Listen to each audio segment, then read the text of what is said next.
سید میر عبد الواحد بلگرامی کے پاس ایک نوجوان آیا تو اس نے آ کر کے عرض کی کہ حضور میں جوان ہوں تو جب سے سنا نا مر جانا ہے، قبر میں جانا ہے، جنازہ دیکھا ہے، قبر میں بندے کو اترتے دے، مجھے موت سے بڑا ڈر لگتا ہے، کوئی وظیفہ بتائیں یا مجھے کوئی نصیحت کریں۔ تو میر عبد الواحد بلگرامی رحمت اللہ علیہ فرمانے لگے بیٹے تیری جیب کس طرح کی ہے، پیسے کس طرح کے؟ کہنے لگا حضور بڑا کرم ہے اللہ کا، مالدار ہوں، خوشحال ہوں۔ آپ نے فرمایا ایک پروگرام، یہ نہیں اس کو نفسیاتی طور پہ مطمئن نہیں کیا، نہ آپ نے اسے کوئی وظیفہ بتایا، نہ ذہنی طور پر اسے کوئی لیکچر دیا، کہ فرمایا تیری مالی پوزیشن کس طرح کی ہے؟ کہنے لگا حضور میں الحمدللہ مالدار ہوں، اللہ نے مجھے نوازا ہوا ہے۔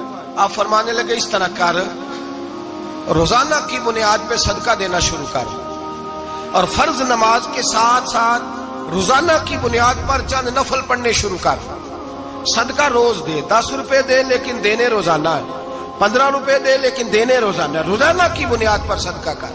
بچہ کہتا ہے میں بھی حیران تھا کہ حضرت میں تو وظیفہ پوچھنے آیا تھا کہ موت سے ڈر لگتا ہے، انہوں نے مجھے صدقے پہ لگا دیا، نفل پہ لگا دیا، وہ تو کام میں کر رہا ہوں۔ خیر بزرگ تھے، وظیفہ پڑھنے لگا، صدقہ دینے لگا، اللہ اللہ کرنے لگا۔ فرماتے ہیں کچھ دن بیت گئے تو میر عبد الواحد بلگرامی رحمت اللہ علیہ 6-7 ماہ کے بعد دوبارہ ملاقات ہوئی تو فرمانے لگے بیٹے اب تیرا کیا حال ہے؟ تو وہ نوجوان کہنے لگا حضور اب مجھے مرنے سے ڈر نہیں لگتا، بلکہ اب تو میرا مرنے کو دل کرتا ہے، تو دل کرتا ہے، ڈر نہیں لگتا، اب دل کرتا ہے۔ اور حضور آپ نے میرے ساتھ کیا کیا ہے کہ میرا تو دل کرنے لگا ہے مرنے کو، خوف نکل گیا ہے، دل کرنے لگا ہے میں جاؤں۔ تو بڑا خوبصورت ارشاد فرمایا، کیا بات ہے، اللہ والوں کی باتیں اللہ کے لشکروں میں سے لشکر ہوتی۔ میر سید عبد الواحد بلگرامی رحمت اللہ علیہ فرمانے لگے بھائی جس جگہ آدمی کی پراپرٹی ہوتی ہے، جس جگہ اس کا مکان ہوتا ہے، جس جگہ اس کی جائیداد ہوتی ہے، وہاں اس کا جانے کو دل کرتا ہے۔ فرمایا اب تو نے صدقہ دے کے نفل پڑھ کے جنت میں اپنا مکان بک کرا لیا ہے، اب وہاں تیرا پلاٹ ہو گیا ہے، اب تیرا ڈر نہیں لگے گا، اب تیرا جنت میں جانے کو دل کرے گا، اب تیرا وہاں جانے کو جی چاہے گا جہاں آدمی کی زمین نہیں ہوتی، جگہ نہیں ہوتی، سر چھپانے کو مکان نہیں ہوتا۔ بھائی نبی کریم صلی اللہ علیہ وسلم کی بارگاہ میں حضرت عمر آئے، بخاری مسلم میں موجود، کہتے ہیں حضور اٹھے چارپائی سے تو نبی پاک کے کمر مبارک پر موٹے موٹے بان کے نشان تھے۔ عرض کی یا رسول اللہ صلی اللہ علیہ وسلم کیسر و کسرا تو اتنی موج میں ہے، یا رسول اللہ وہ تو اتنی موج کر رہے ہیں اور آپ اس تکلیف میں۔ تو محبوب نے فرمایا عمر کیا تم یہ پسند نہیں کرتے کہ وہ دنیا میں موج کر لے اور اللہ آخرت کی ساری عزتیں ہمیں ہی عطا فرما دے؟ فرمایا میں تمہاری دنیا سے کچھ لینے نہیں آیا، میں تو بطور مسافر یہاں وقت گزار کے پیغام الہی دینے آیا ہوں۔ تو میرے بھائی جب توحید باری تعالیٰ پر توجہ ہوتی ہے پھر دنیا کی لذتوں پہ دل نہیں لگتا، پھر انسان ساری محنت آخرت کے لیے کرتا ہے، پھر اس کا خیال آخرت کی طرف رہتا ہے۔ اور میرے اعلیٰ حضرت فاضل و محدث بریلوی رحمت اللہ تعالیٰ علیہ فرماتے ہیں جب تیری توجہ توحید باری تعالیٰ کی طرف ہوتی ہے نا پھر تو اپنے آپ کو سنبھال کے نہیں رکھتا، پھر تو تیرا دل کرتا ہے میں جیوں بھی تو اللہ کے لیے، مروں بھی تو، بول کے بتائیے، جیوں بھی تو اور مروں بھی تو، میری زندگی کا مقصد تیرے دین کی سرفرازی، میں اسی لیے مسلمان، میں اسی لیے نمازی۔ پھر دل کرتا ہے کہ جینا مرنا اللہ کے لیے ہو۔ پھر صحابہ حضور کی بارگاہ میں آ کے سفارشیں کرتے ہیں۔ حضرت ابو سعد خزیمہ، بڑی عجیب حدیث اور بڑا نرالا رنگ اس روایت کا، حضرت ابو سعد خزیمہ رضی اللہ تعالیٰ عنہ، ان کے بیٹے، ان کا نام سعد تھا، بیٹے بدر میں شہید ہو گئے۔ حضور نے احد کے لیے اعلان کیا تو حضرت خزیمہ آئے نبی پاک کی بارگاہ میں اور آ کے کھڑے ہوئے تو عرض کرنے لگے محبوبہ میں دعا کرانے آیا ہوں۔ صحابہ کہتے ہیں لبو لہجے میں اتنا حسن تھا، گفتگو میں اتنی مٹھاس تھی، اس کی بولی کے اندر اتنا پیار تھا کہ ہمارے دل مائل ہو گئے کہ یہ کیا کہنے آئے۔ حضرت خزیمہ عرض کرنے لگے یا رسول اللہ صلی اللہ علیہ وسلم میرا صاحبزادہ، میرے بیٹے محمد سعد وہ بدر میں شہید ہو گئے تھے، یا رسول اللہ میں شہادت سے رہ گیا تھا، حضور ہم دونوں باپ بیٹے کا ارادہ تھا جہاد میں آنے کا، ہم دونوں کا پروگرام تھا، وہ کہتا تھا میں جاؤں گا، میں کہتا تھا میں جاؤں گا۔ پھر ہم نے قرعہ اندازی کی تو قرہ میرے بیٹے کے نام نکلا، بیٹا میرا آیا بدر میں، پھر اللہ تبارک و تعالیٰ نے اسے شہادت عطا فرمائی، وہ شہید ہو گیا۔ یا رسول اللہ صلی اللہ علیہ وسلم، آپ نے کل اعلان فرمایا ہے کہ احد کے لیے جانا ہے، اور رات ہی کو میرا بیٹا مجھے خواب میں ملا ہے، اور میں نے دیکھا ہے وہ تو جنت کی نہروں کے قریب سیریں کر رہا ہے، اور مجھے کہہ رہے ابا جی جلدی آ جائیں، یہاں مل کے رہیں گے، مل کے وقت گزاریں گے۔ یا رسول اللہ صلی اللہ علیہ وسلم، میں بے چین ہو گیا ہوں اس کے پاس جانے کے لیے، دعا فرمائے اللہ مجھے بھی شہادت عطا فرما دے، اللہ مجھے بھی شہادت دے دے۔ صحابہ کہتے ہیں اس کی عجیب، اس کا دعا کرانے کا، ہم نے تو دیکھا تھا لوگ دعا کرانے آتے ہیں کوئی مصیبت کے لیے، کوئی پریشانی کے لیے، کوئی آزمائش کے لیے، کوئی بیماری کے لیے۔ یہ مصطفیٰ کریم کے صحابہ کا بارگاہ خداوندی پر اعتماد، توحید باری تعالیٰ پر نظر، کہ وہ کہتے ہیں ہم تو اللہ کے لیے جان دینے کی دعا کرانے آئے، دعا کریں اللہ ہمیں اپنے رستے میں شہادت کی موت دے۔ صحابہ کہتے ہیں نبی پاک نے دعا فرمائی، پھر ہم نے حضور کی دعا کو قبول ہوتے بھی دیکھا، ہم نے اپنی آنکھوں سے مصطفیٰ کی دعا کو قبول ہوتے دیکھا، ہم نے جناب خزیمہ کو احد کے میدان میں شہید ہوتے دیکھا، اور میرے رسول پاک صلی اللہ علیہ وسلم کے صحابہ ان کی طرف دیکھتے تو رشک کرتے، فخر کرتے، کہتے دیکھو یہ وہ غلام ہے جو حضور سے دعا لے کر کے دنیا سے گیا۔ آج جو لوگوں کا مرنے کو دل نہیں کرتا، آج بڑی بڑی بلڈنگیں بناتے ہیں، بڑی بڑی عمارتیں کھڑی کرتے ہیں، بڑی بڑی جائیدادیں بناتے ہیں، ہر بینک میں اکاؤنٹ کھلواتے ہیں، سرمایہ، پیسہ، دنیا داری بناتے ہیں، تعلقات بناتے ہیں، سیاسی سماجی رشتے، دنیا داری کے جھوٹ کے ناطے۔ توحید باری تعالیٰ پر جب اعتماد ہوتا ہے تو انسان جس رشتے کو مضبوط کرنا چاہتا ہے وہ یا خدا کا رشتہ ہوتا ہے یا محمد مصطفیٰ کا رشتہ ہوتا ہے، باقی تو پھر اس کی توجہ ہٹ جاتی، باقی تو ہٹ جاتی ہے توجہ، پھر وہ یہ دیکھتا ہے کہ خدا رسول کے ساتھ رشتہ کس طرح مضبوط ہو سکتا ہے۔ میرے بھائی، توحید باری تعالیٰ اللہ کے رستے میں مرنے کا جذبہ دیتی ہے، راہ الہی میں نکلنے کا شوق پیدا کرتی ہے۔ اللہ تبارک و تعالیٰ کی توحید جب تو کامل طور پر مانتا ہے پھر تیرا آگے بڑھنے کو دل کرتا ہے۔ حضرت سیدنا انس بن مالک رضی اللہ تعالیٰ عنہ فرماتے ہیں، الترغیب والترہیب میں حدیث مبارکہ موجود ہے، فرماتے ہیں احد کے میدان میں یا اس کے علاوہ کوئی ایسا موقع تھا کہ ایک صحابی حضور کی بارگاہ میں آئے، عرض کرنے لگے یا رسول اللہ صلی اللہ علیہ وسلم، ایک تو میں غریب ہوں، دوسرا میری شکل صورت خوبصورت نہیں، تیسرا میرے وجود سے بدبو نکلتی ہے، کوئی میرے قریب نہیں بیٹھتا، اگر میں اللہ کے رستے میں جہاد کروں، اپنی راہ خدا میں جان دے دوں، تو بتائیے میرا رب مجھے کیا عطا کرے گا؟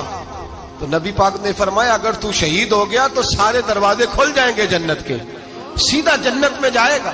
یقین کامل دیکھیے، احد کے میدان میں تلوار پکڑی، جہاد کیا، شہید ہو گئے، صحابہ کہتے ہیں نبی پاک اس کے سرانے آ کے کھڑے ہوئے، اور کیا خوبصورت جملے ارشاد فرمائے اللہ تبارک و تعالیٰ نے اس کی بدصورتی کو خوبصورتی میں بدل دیا ہے، اللہ نے اس کے وجود سے آنے والی بدبو کو خوشبو سے بدل دیا، اور نبی پاک علیہ السلام فرمانے لگے جنت کی حور دروازہ کھول کے اسے کہہ رہی ہے آ جا جلدی جلدی، اللہ نے تیرا نکاح میرے ساتھ فرما دیا ہے، جلدی آ جا، میں تیرے استقبال کو کھڑی۔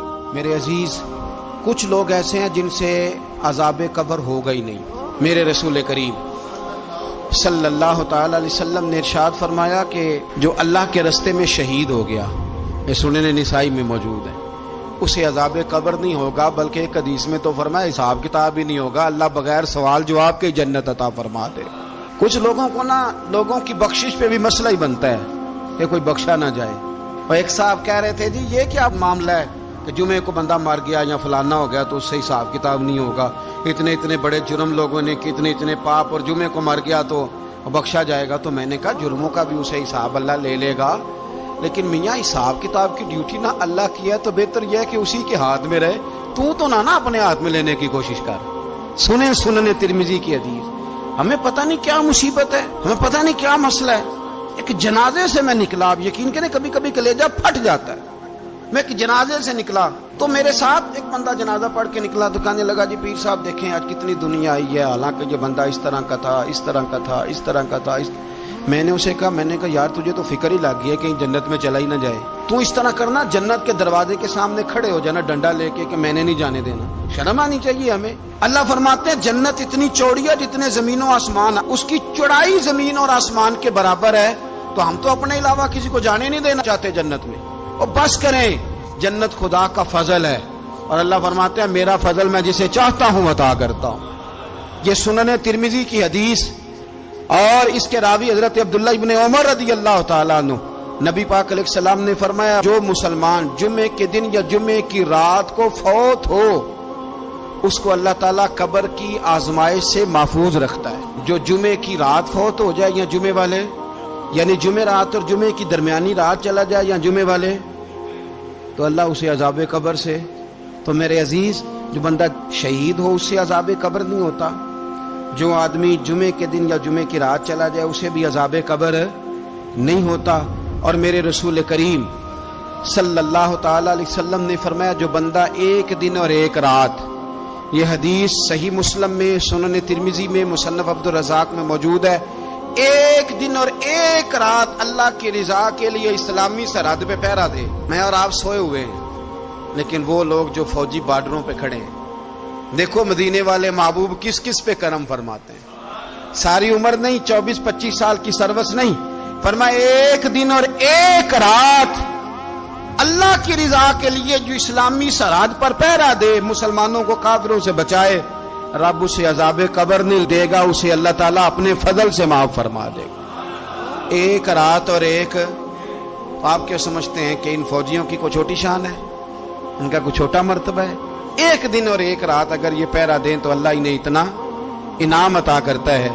اسی طرح سن لو، یہ ذرا غور سے سننا، ابن ماجہ کی حدیث، اور اس کے علاوہ مسند ابو یعلا میں موجود حدیث کے راوی حضرت ابو ہریرہ رضی اللہ تعالی عنہ، حضور صلی اللہ تعالی علیہ وسلم نے فرمایا جو شخص بیماری سے فوت ہوا، قربان جاؤں میرے محبوب نے بیماری کا نام ہی نہیں لیا، فرمایا کوئی بھی بیماری ہو، فرمایا جو آدمی بیماری سے فوت ہوا اللہ اسے شہادت کی موت عطا فرمائے گا، اور وہ عذاب قبر سے اور قبر کے امتحان سے بھی محفوظ رہے گا. اور حضور فرماتے ہیں اس کو صبح اور شام جنت کے باغوں میں سے رزق دیا جائے گا. جو کسی بھی بیماری سے مرا، یہ لوگ بیماری سے مر رہے ہیں تو لوگوں نے اچھوت سمجھ رہے ہیں، اچھوت، یہ اچھوت نہیں ہے، اس لیے کہ لوارث نہیں، یہ خدا رسول کے ماننے والے ہیں. تم انہیں اچھوت کہہ رہے ہو اور مدینے والے رسول انہیں شہید فرما رہے ہیں. حضور نے فرمایا جو بیماری سے مرے شہید ہے، وہ قبر کے عذاب سے محفوظ رہے گا اور جنت کے باغوں میں سے اللہ رزق دے گا. لوگ کہتے ہیں دیکھو جی بڑا تانگ ہو کے دنیا سے گیا ہے، تو اس بندے کو بھی عذاب قبر نہیں ہوتا. اسی طرح جو بندہ سورہ ملک پڑھتا ہے، سنن ترمذی میں حضرت ابن عباس سے روایت ہے کہ حضور صلی اللہ علیہ وسلم کے ایک صحابی نے ایک جگہ خیمہ لگایا تو وہاں سورہ ملک پڑھنے کی آواز آتی تھی، کوئی بندہ پڑھنے والا نظر نہیں آتا تھا. جب حضور کی بارگاہ میں عرض کیا تو فرمایا وہاں قبر تھی اور قبر کے اندر بیٹھ کے میرا صحابی سورہ ملک کی تلاوت کر رہا تھا. اگر ہمیں خسرہ نمبر یاد ہو جاتا ہے نا اپنی جگہ کا، اور ہمیں پتہ ہوتا ہے کہ میرے والا حصہ کتنے کروڑ کا ہے، اگر ساری کہانیاں ہمیں یاد ہوتی ہیں تو سورہ ملک بھی ہمیں یاد ہو سکتی ہے. موبائل پہ اس کو ریکارڈ کر لیں، پھر اس کو سنیں کبھی بھی سورہ ملک میں. اور ہمارے سلسلہ عالیہ میں تو سورہ ملک وظیفہ ہے. ہمارے الوظیفۃ الکریمہ میں اعلیٰ حضرت نے لکھا ہے کہ رات کو سورہ ملک اور سورہ یاسین کے بغیر سونا نہیں.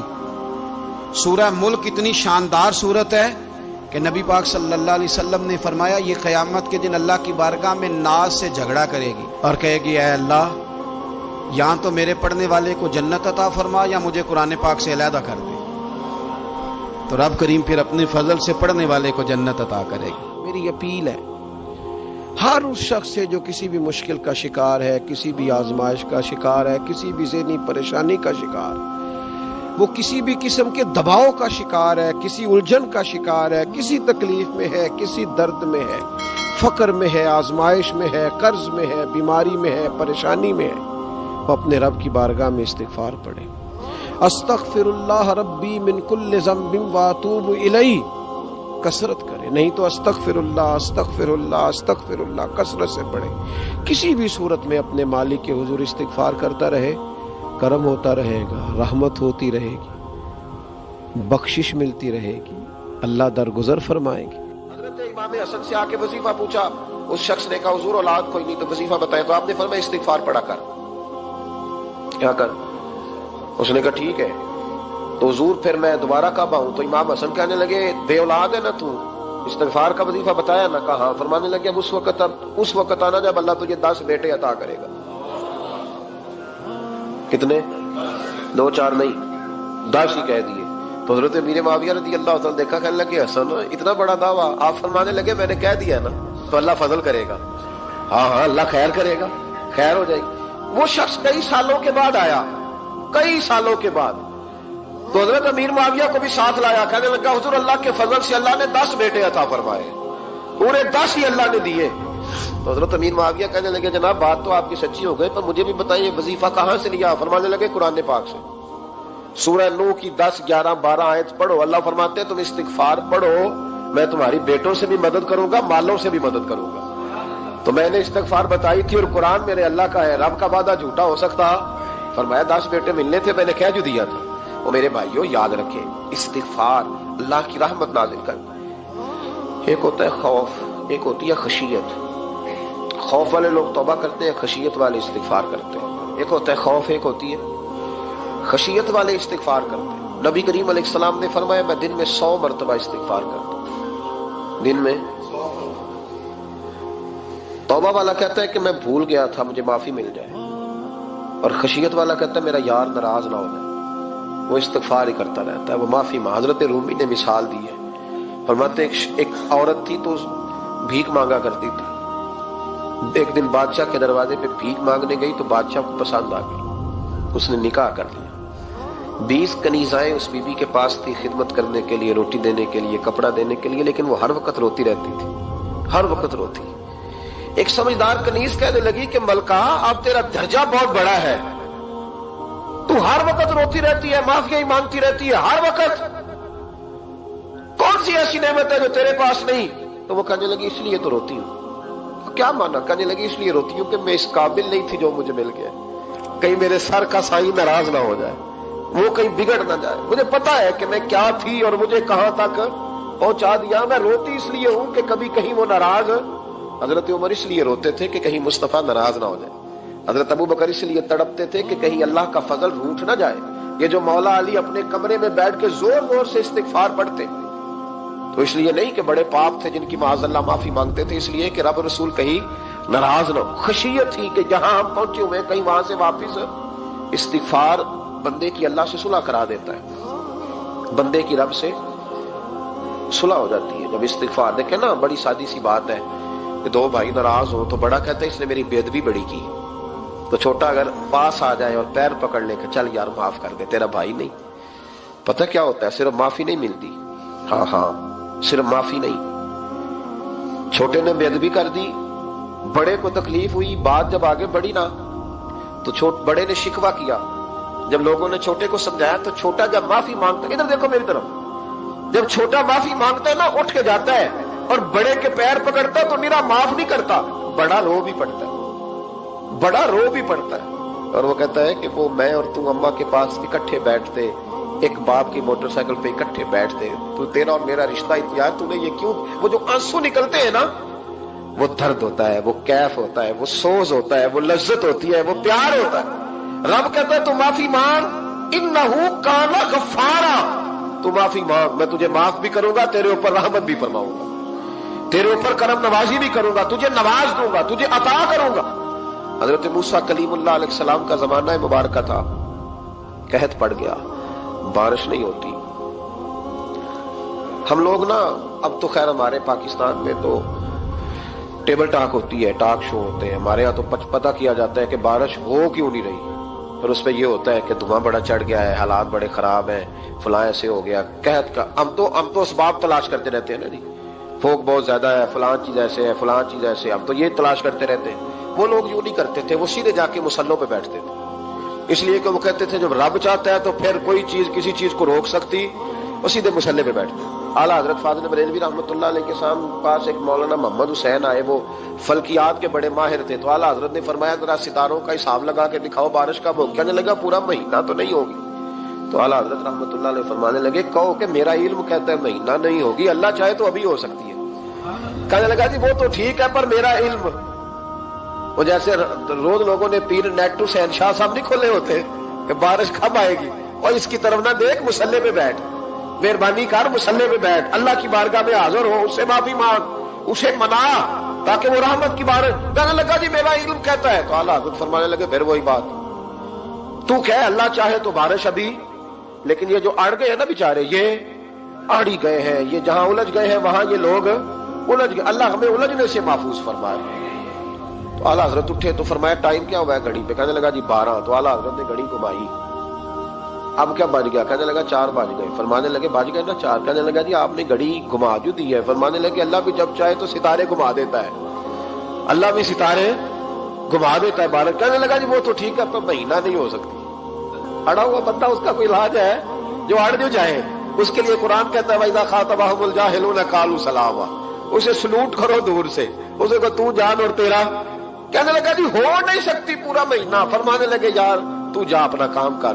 وہ شخص کہتا ہے میں نے دروازہ کھولا اعلیٰ حضرت کا، کمرے سے باہر نکلا تو تیز بارش ہو رہی، واپس آیا تو میں نے کہا احمد رضا یہ عقیدہ کہاں سے لیا ہے؟ فرمایا دروازہ مصطفیٰ سے لیا ہے صلی اللہ علیہ وسلم۔ تو یاد رکھیں کہ اللہ کو منانا چاہیے، استغفار کرنا چاہیے۔ پھر غور کر لیں اس بات پر کہ وہ کتنا عظمت اور رفت والا شخص ہے جس کی اللہ کی نظر میں عزت ہے، جو اللہ کے ہاں قابل اکرام ہے، مالک کے ہاں۔ عزت، تعظیم اور توقیر یہ مسلمان کا خوبصورت عمل ہے، ان سے ایک اچھا اور خوبصورت معاشرہ جنم لیتا ہے۔ لیکن اگر بڑوں کو تکلیف دی جائے، بزرگوں کی بے ادبی کی جائے، معاشرے میں بگاڑ بھی پیدا ہوتا ہے اور بدصورتی بھی پیدا ہوتی ہے، بدصورتی پیدا ہوتی ہے، بدبو پھیلتی ہے، اس سے معاشرے کا حسن مان پڑتا ہے۔ بڑوں کو تکلیف نہ دیں، آزمائش میں مبتلا نہ کریں۔ جس کو اللہ تبارک و تعالی نے ہم سے بڑا کیا ہے، علم میں کیا ہو، عمل میں کیا ہو، تقوی میں کیا ہو، یا ویسے ہی دین کے اندر اس کی داڑھی سفید ہو گئی، اس شخص کا اکرام کریں، اس کو عزت دیں، اس کے ساتھ ادب والا معاملہ کریں۔ یہ چیز سنوارتی ہے مسلمانوں کو۔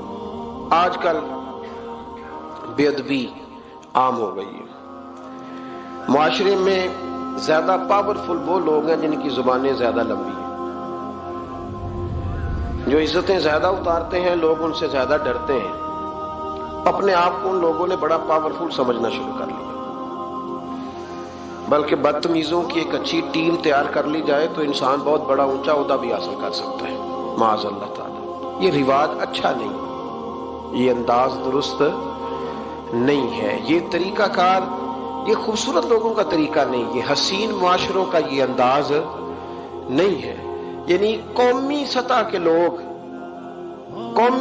لوگ جو دنیا کے اندر کسی ملک کی نمائندگی کریں، وہی اگر ایک پریس کانفرنس اور گھنٹے کے بعد دوسری پریس کانفرنس، فلانے نے کیا وار تو دوسرے نے دیا جواب، تو یہ انداز مہذب قوموں کا نہیں ہوتا، اس سے امیج خراب ہوتا ہے۔ یہی انداز اب ہمارے گھروں میں چلتا ہے، کسی کی ایک بات پر جب تک سامنے والا 11 باتیں نہیں کرتا اتنی دیر تک اس کی روح کو، اس کے دل کو تسلی نہیں ہوتی۔ یہ چیزیں عروج پکڑتی جا رہی ہیں، بزرگ تکلیف میں ہیں، بڑے درد میں ہیں۔ میں نے پہلے بھی ایک دفعہ عرض کیا تھا، ایک بزرگ مجھ سے کہنے لگے کہ آپ دعا کریں میرے بیٹوں کو اللہ نرمی عطا کر دے، وہ بولتے نہیں ٹھیک، ان کا لب و لہجہ صحیح نہیں ہے۔ تو میں نے ان سے کہا کہ بزرگوں جہاں تک میں جانتا ہوں کوئی ایسی بات ہے تو نہیں۔ تو وہ کہنے لگے کہ جس طرح آپ سمجھتے ہیں نا، ہمارے رشتہ دار بھی اور اہل علاقہ سارے یہی سمجھتے ہیں، پر میں تکلیف میں ہوں، میری بیوی تکلیف میں۔ میں نے کہا کہ پھر آپ یہ اتنی زیادہ پردہ پوشی کس بات کی؟ تو وہ کہنے لگے کہ ڈرتا ہوں، اگر لوگوں کے سامنے ہم بات کرتے ہیں تو لوگ کہتے ہیں کہ تم نے تربیت نہیں صحیح کی، اگر میں بات کرتا ہوں تو لوگ مجھ پہ شک کرتے ہیں، کہتے ہیں تو نے رزق نہیں صحیح کھلایا، تو میں درد میں رہتا ہوں، کپڑا اٹھاؤں گا تو میرا اپنا بدن برہنہ ہو جائے گا۔ یار وہ کتنی تکلیف میں ہے باپ جو اپنے سگے بیٹے سے بات نہیں کرتا کہ پتہ نہیں کہاں سے بولے گا، کیا جواب دے گا میری بات کا، یعنی ڈرتا ہے، سہما ہوا رہتا ہے۔ ادھر دیکھیں میری طرف کیا کہہ رہا ہوں، یہ نوجوان ذرا غور کریں، ان لفظوں کی تکلیف محسوس کریں کہ اماں کہتی ہے کہ بھئی میں نہیں اس سے بات کرتی، اس لیے کہ وہ بڑے سخت جملے کہتا ہے، مجھ سے نہیں سہے جاتے، کوئی اور بات کرے، یعنی جس کی ماں بھی اس سے بات کرتے ہوئے ڈرے۔ کوئی نہیں سمجھ آئی آپ کو میری بات کی؟ جس کا والد بھی اس سے بات کرتے ہوئے سہم جائے اور وہ بندہ کہے کہ میں نے تو MBA کیا ہوا ہے، میں تو معاشرے میں جانا پہچانا جاتا ہوں، اللہ کا شکر ہے جی اللہ نے بڑی عزت دی ہوئی ہے، وہ یہ لفظ کہے تو اسے شرم آنی چاہیے۔ جس کے استاد بھی اسے کام بتاتے ہوئے ڈرے کہ بدتمیز ہے، نہیں کرے گا کہ نہیں۔ اگلے لفظ اس سے بھی خطرناک ہیں، جس کا مرشد بے جھجک جسے کام ہی نہ بتا سکے اور جس کو کام کہنا ہی چھوڑ دے، جس کے حوالے سے لوگ خاموش ہو جائیں کہ بس مطلب کیا ضرورت ہے، جب اس پہ بات بوجھ بنے گی تو اس شخص کو پھر سوچنا چاہیے نا کہ وہ زندگی کس لیے گزار رہا، اس کا پھر انداز کیا ہے۔ بزرگ جن کی وجہ سے تکلیف میں ہو، آزمائش میں ہو، درد میں ہو، اور یار جو آدمی نیک ہو رب فرماتا ہے اس کا تو میں حیا کرتا ہوں، اللہ کہتا ہے اس کی تو میں قدر کرتا ہوں، میں اس کی۔ دیکھیں نا میرے نبی کریم صلی اللہ علیہ وسلم نے فرمایا جب سفید داڑھی والا شخص قبر میں جاتا ہے، یہ ترمذی کی حدیث ہے، تو رب کریم فرماتا ہے فرشتوں اسے عذاب نہ دینا، مجھے حیا آتی ہے، یہ سفید بال لے کے آ گیا۔ تو جس کی اللہ حیا کرے اس کی میں نہ کروں، اس کی نوجوان نہ کرے، اس کا سیان، جس کی اللہ حیا کرے اس کی ہم حیا ہی نہ کریں، ہمارا لب و لہجہ خطرناک اور خوفناک حد تک چلا جائے، ہمیں ڈھب اور سلیقہ ہی نہ ہو، ہم کہیں او گرم خون ہے جی ذرا احتیاط سے بات کرنا، کیا مانا ہوا اس بات کا؟ گرم خون اور ہوتا ہے اور بے ادبی والا خون اور ہوتا ہے، ان دونوں میں فرق ہوتا ہے، اس کو سمجھنا چاہیے۔ باپ کے سامنے بھی اب یہ اس کا ابا بھی سوچ کے بات کرے، اس کے ساتھ اماں بھی سوچ کے بات کرے، اس کا استاد بھی سوچ کے بات کرے گا۔ اسلام ادب والا دین ہے، احترام والا دین ہے، یہ آداب سکھاتا ہے، یہ